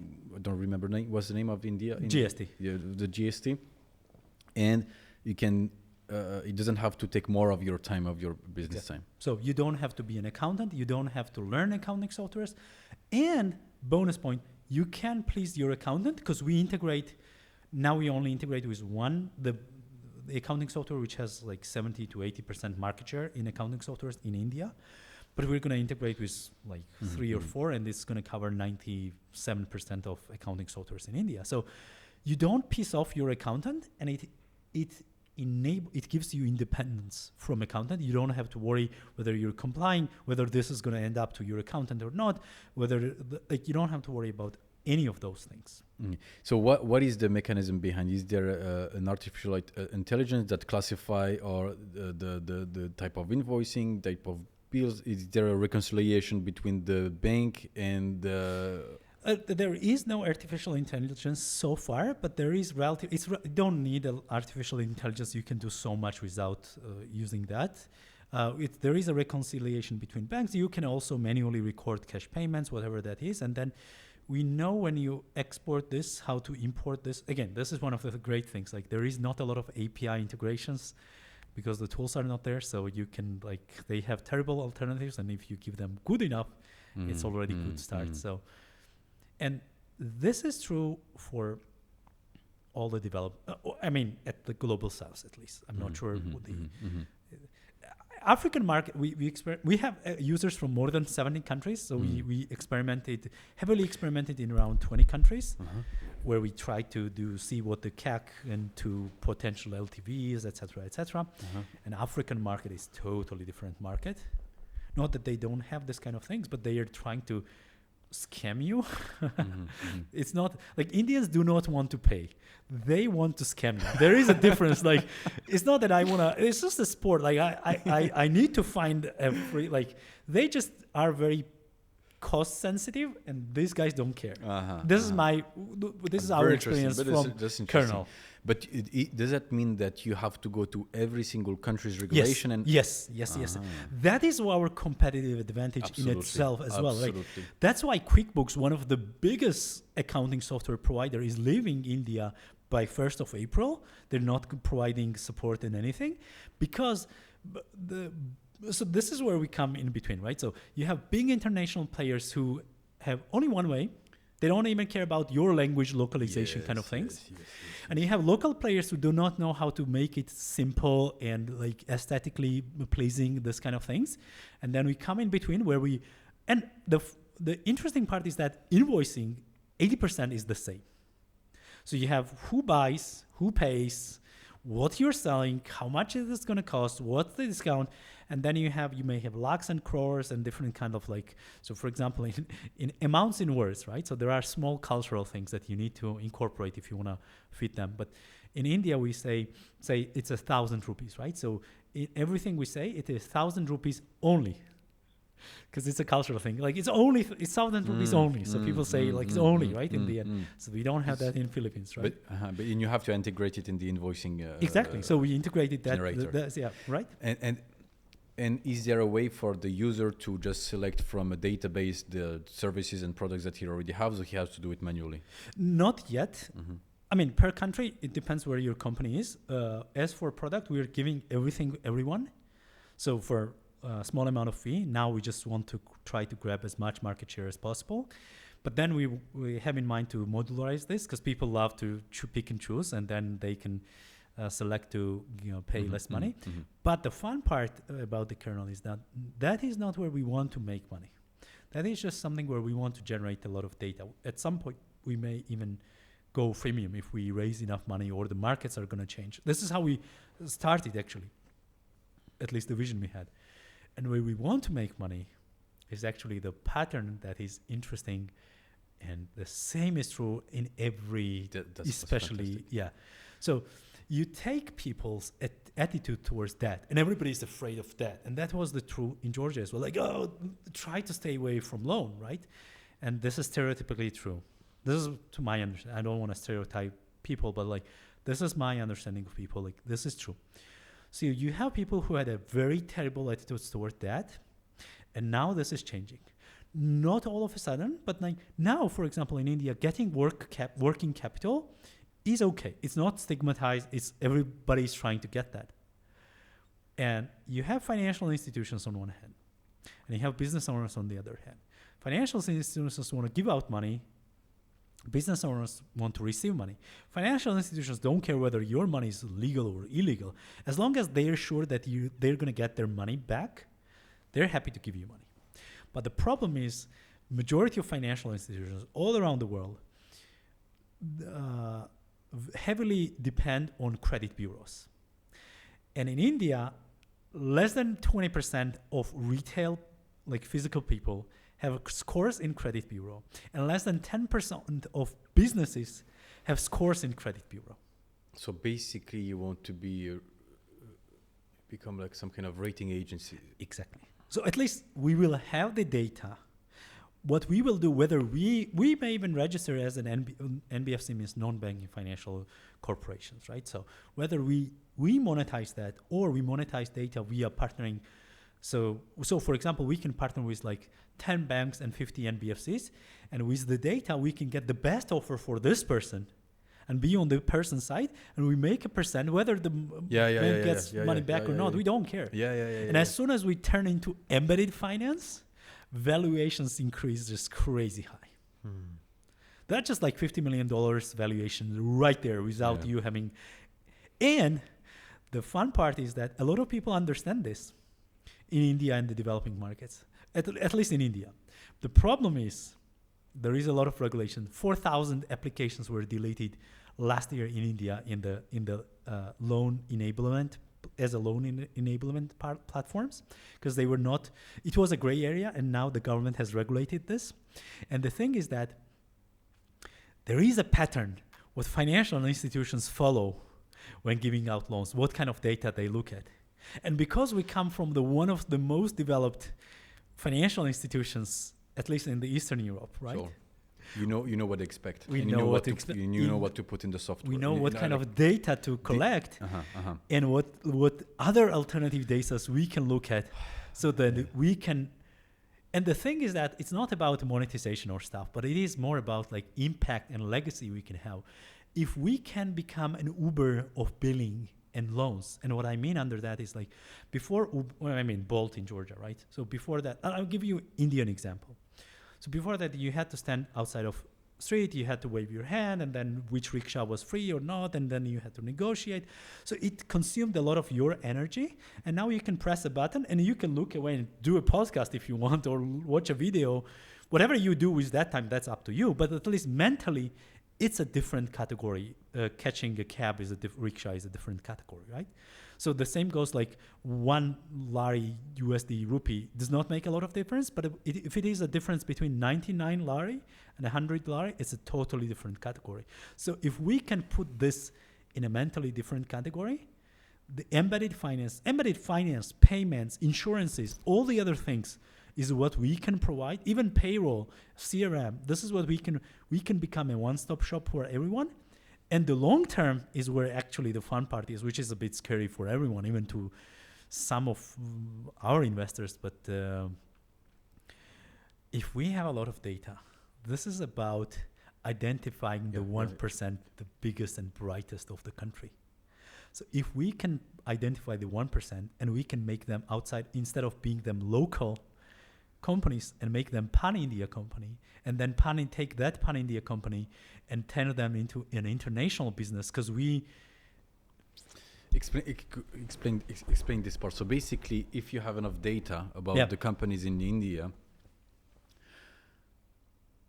you are basically saying that, so you're basically, because you have the data, you know which is the top 1% of companies based on this and this and this data that and what the trends are, whether maybe this company is doing well, but the trend of the market is going down. So we should have a really deep understanding. And you can also see, oh, that's great, because you can also see the margins of every single business. Exactly. So I can do the Airbnb of stuff.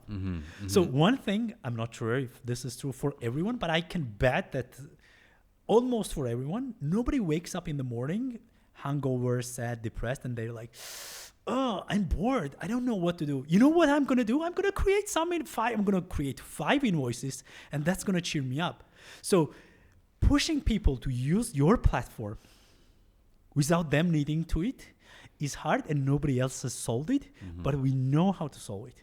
And the way how to solve it is that when you create an invoice, so there are 2 ways which we incorporate. There is invoice and purchase order. Purchase order is the reverse of invoice. So if the listeners does not know that. So I'm just saying, I want to buy this from you specifically. And it is not legally binding, but culturally binding contract kind of thing. So if I have invoices and purchase invoices, so to say, whenever you create an invoice, I can say, or whenever I create an invoice, like the platform will tell me, hey, Gio, you're buying a steel for 100 rupees. Do you want me to? You can do whatever you want to with that invoice, but I have providers at 80 rupees who have really great reviews and et cetera, et cetera. Do you want me to connect with them to you? Amazing. So now I've created demand and supply. And whenever people tell me, oh, Indian market does not love to pay money. Yes, but they love paying money if it makes them money, or if it saves them money, or if it gives them signal. This is prime, like made, paid, or late. If you solve for either of those problems, everybody's okay to pay. Happy to, not okay, but happy to pay. And if I can glue you to our platform, like you don't have to do anything, because when you create a purchase invoice, right, you will receive a WhatsApp message like, hey, Gio, do you want to click yes and generate an invoice based on, because I know what they're buying. I know who is buying. I know all of your data. You don't have to input anything. You just click a button, review the price, because you may want to give them discount or whatnot. And then boom, you have connected with them right away. So all of a sudden we are connecting people all around the India, and why stop at India level, right? So if we have enough data around the other countries. But that makes sense. India makes so much sense, because it will allow you to reach critical mass, because at some point little data doesn't help. You need to see clear patterns. And India is like the perfect. Like that's perfect. Why we're focusing on that one. Absolutely. So you can see how this can be like, and when you identify this 1%, you can work with them on plethora of services. You can just invest in them, everything. Like do whatever you want to at the 1%. And how much money do you need to reach this critical mass where you have enough data so that then so they can monetize it, so you can implement all those added services which frankly are phenomenal? So we are underestimating Indian market. So I'll give you the number that we are saying, and then I'll give you the number that Indian market is telling us. Like everybody and every Indian we see is telling us, like you need tens of millions of dollars to get there, which is fine. We think that now we're gonna,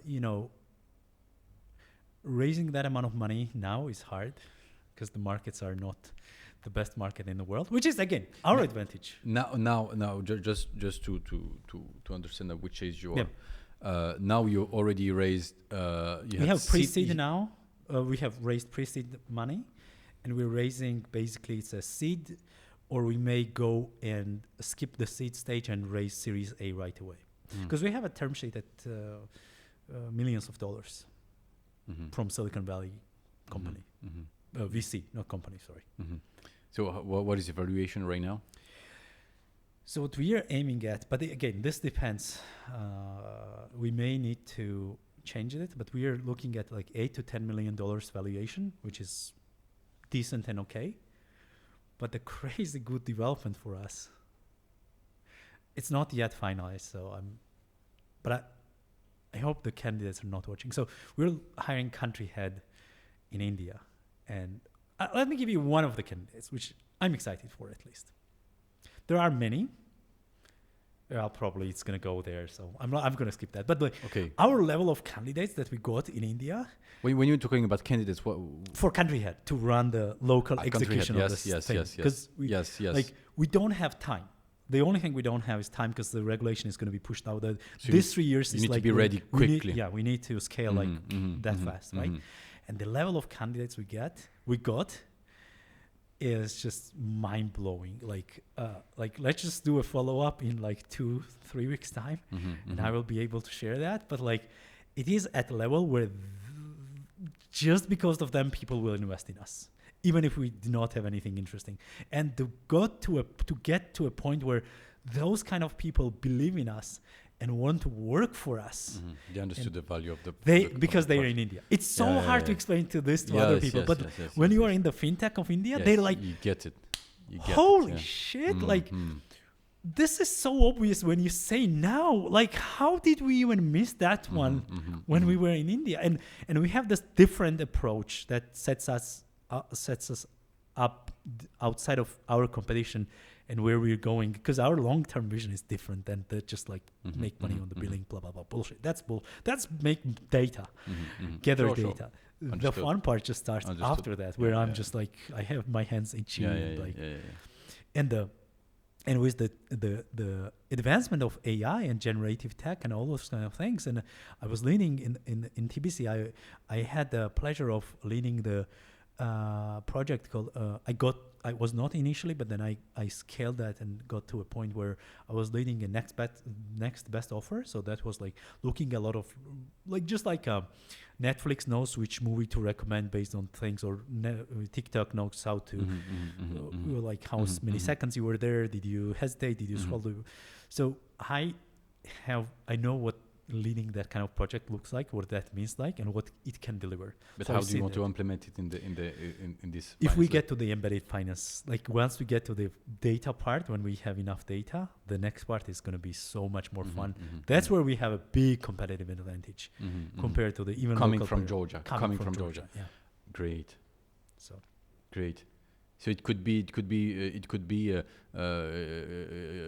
like going to a business owner and saying, "Hey, look, the top 1% of your industry did this and this at this stage," right? Yeah, and you create a FOMO, and everybody wants to do that. So it is like, it's, I'm pretty sure my Excel pitch was totally small compared to what I'm saying now, because I only had like 3 minutes or 5 minutes, and I can go into depths here. But like, very cool. But gives. I think you're into something. A lot of people think. Just being on a big boat is also something, even if you do nothing special. The fun part is one of the candidates. So we're targeting 5 countries. Now is India, like the next 1, 2, maybe 3 years is going to be India. But we're targeting 5 countries like Pakistan, Bangladesh, Indonesia, Philippines, and India. Like just there, we're talking about 2.2 billion people, right? Just 5 countries where a lot of things are similar and very much alike. 25% of the population of the world. Yeah. Only. Just to borrow my Indian brothers, like only 25%. Only, right? And the fun part is that even if you take India only, this guy told us today when we got into a depths of this candidate, he was like, if you just survive 8 years, you're talking about hundreds of millions of dollars valuation. The worst case scenario. You just have to survive. And if you do well, that's just it's scary to even imagine. Like that's why he's so excited. That's why the level of candidates that we like, they're like 3-5 levels ahead of me, easily.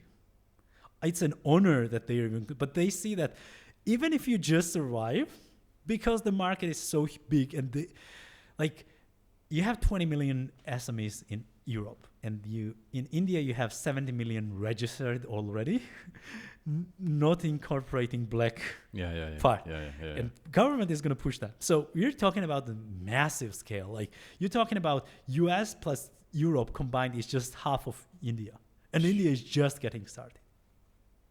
And if you just survive, even if you have tiny percentages of the market share, you're good. You have a tremendous life ahead of you, as even for the investors, right? And if we do well, where we have competitive advantage, then we're talking about, I don't know what it's hard to even predict. So, how much money you're looking for right now? So,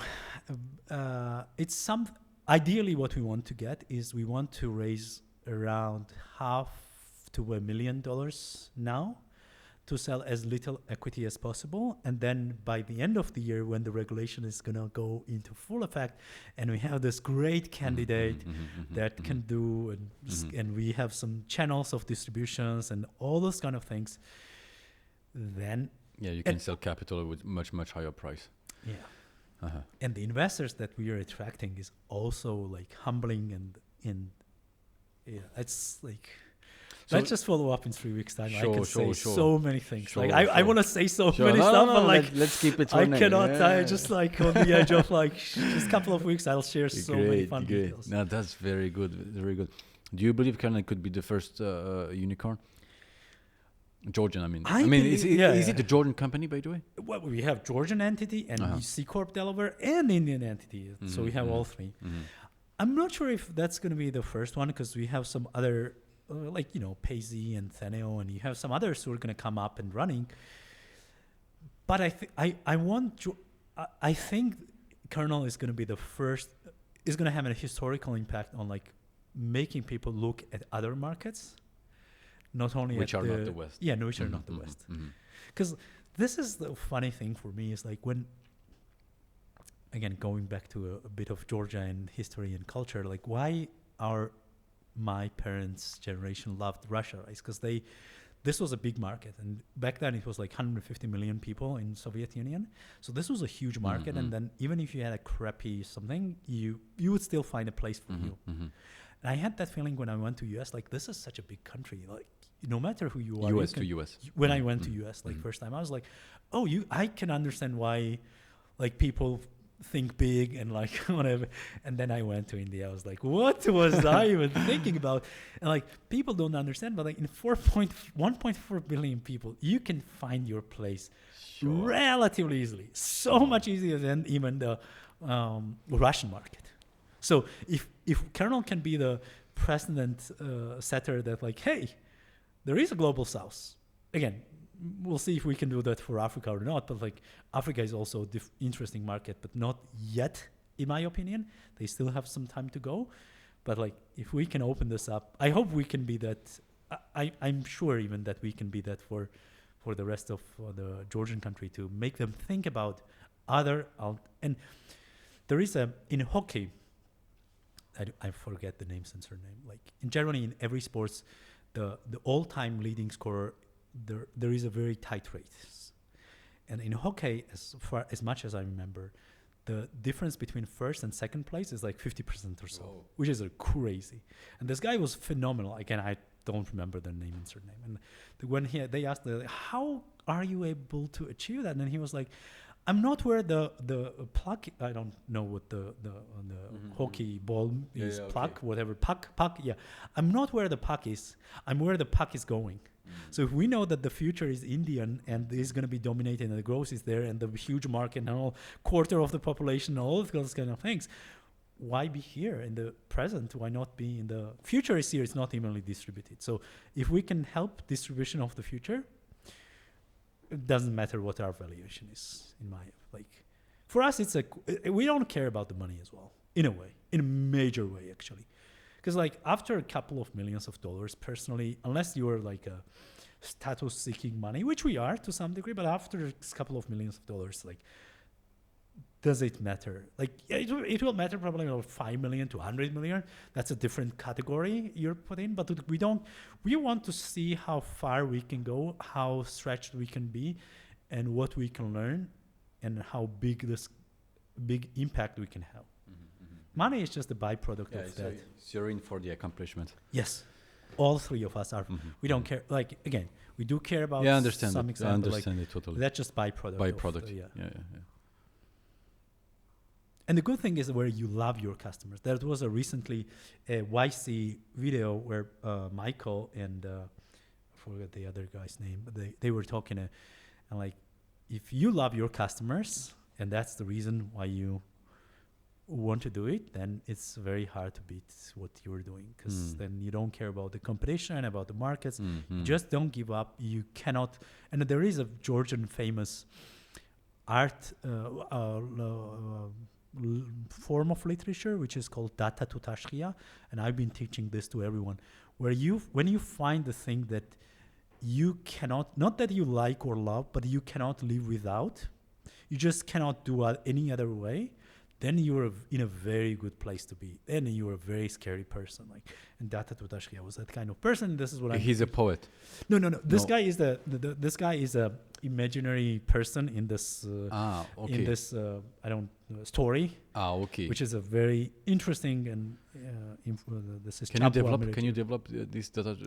How do you call it? Data to Tashkia. To Tashkia. Yeah. So this is name and surname. And this guy is like, he's a thief in a way, but has an honor, and he's right kind of thief in a way. He's against the Soviet Russia and many things, and he does not rob just anyone. He robs. It's like a Robin Hood kind of thing. And like, who wrote this poem? Chabua Mirejibi.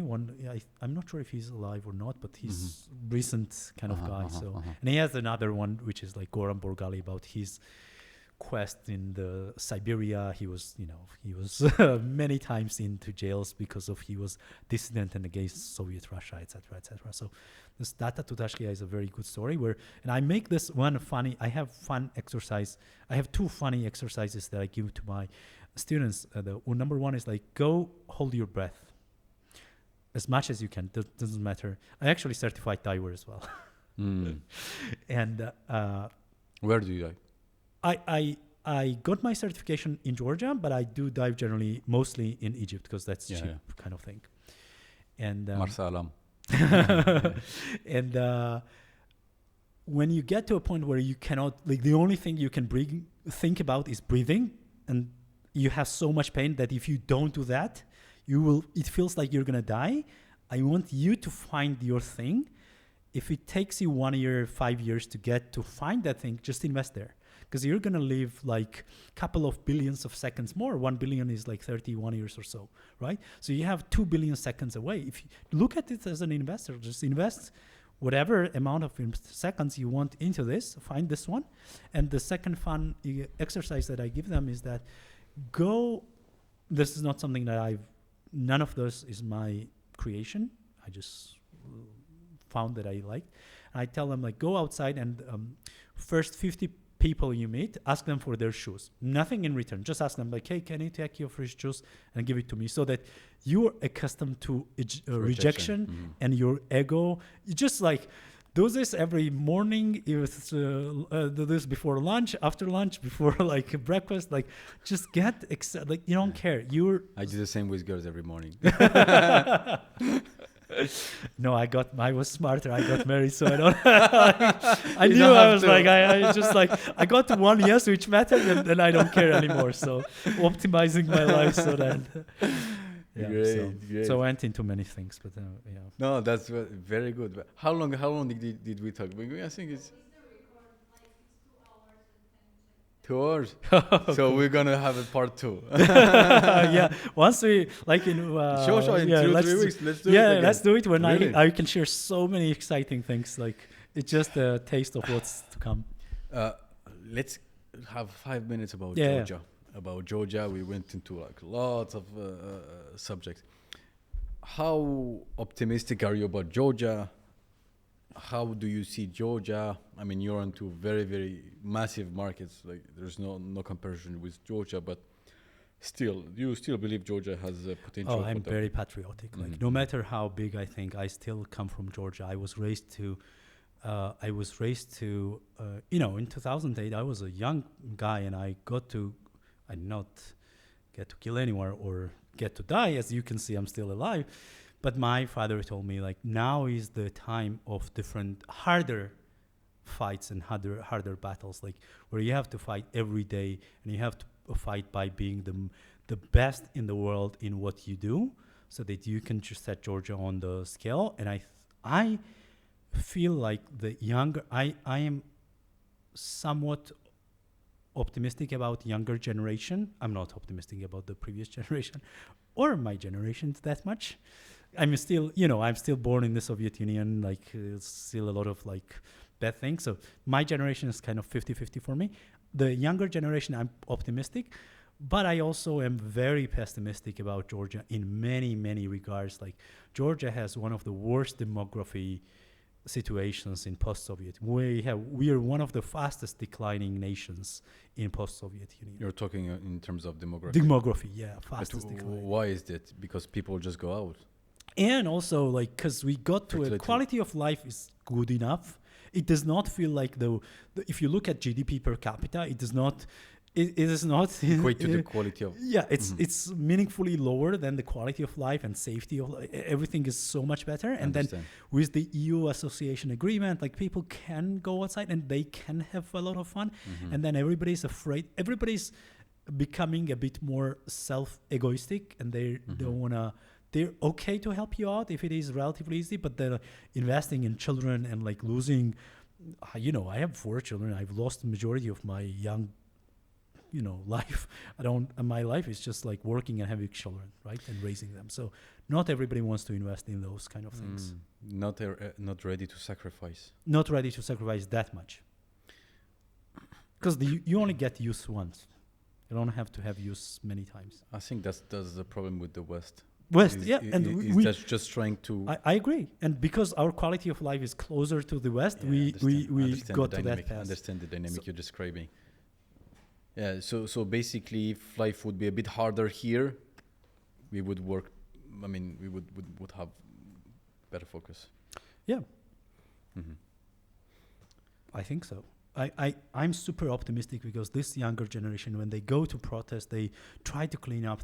It's small things and small habits that defines who you are and what we can achieve. And if we can combine hardworkingness of the country that we deserve, like we live like West of like the fertility rates, the quality of like we take stuff for granted. If we combine that with the East of like hunger for success and if we find the perfect Mhm, balance, mhm, mhm, mhm. but it's a hard sell because like sacrificing and this kind of things is not something that people are raised.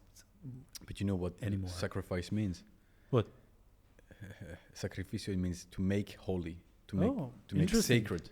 Right. So you cannot make something sacred, divine, if you don't sacrifice, if you don't lose something. Yes. If you don't have Yes. anything to lose. Yes. What is the you don't push it to the divine level. Yeah. That's why religion and spirituality plays a lot of like it helps you.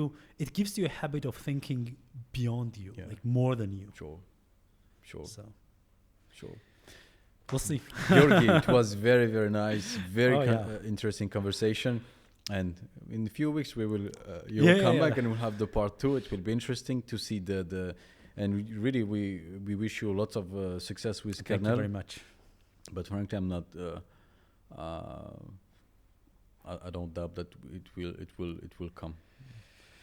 I mean, it still require work and Yeah. brain put into projects. But Yeah. At least we're going to get to the next level, and Yeah. we'll see if we're going to get to the other one. But like sure. this seems to Absolutely. be, Absolutely. Thank you very much. Thank you Thanks very for much. having me, and I enjoyed this very much, and especially hopefully this was interesting to the Very. listeners as well. I mean, at least we had fun. at least we had fun. Yeah. Huh? Yeah. Very interesting. Very interesting. Hold my. Someone's saying this. Great. Nice. Fantastic. So, Giorgi, see you soon. Again, please follow Sakartvelo Insight. If you want to know more about Georgia, if you're proud of your country, if you want to contribute, if you want to contribute, developing it in many different ways, it will help. And see you soon. Bye. Bye bye. Voilà.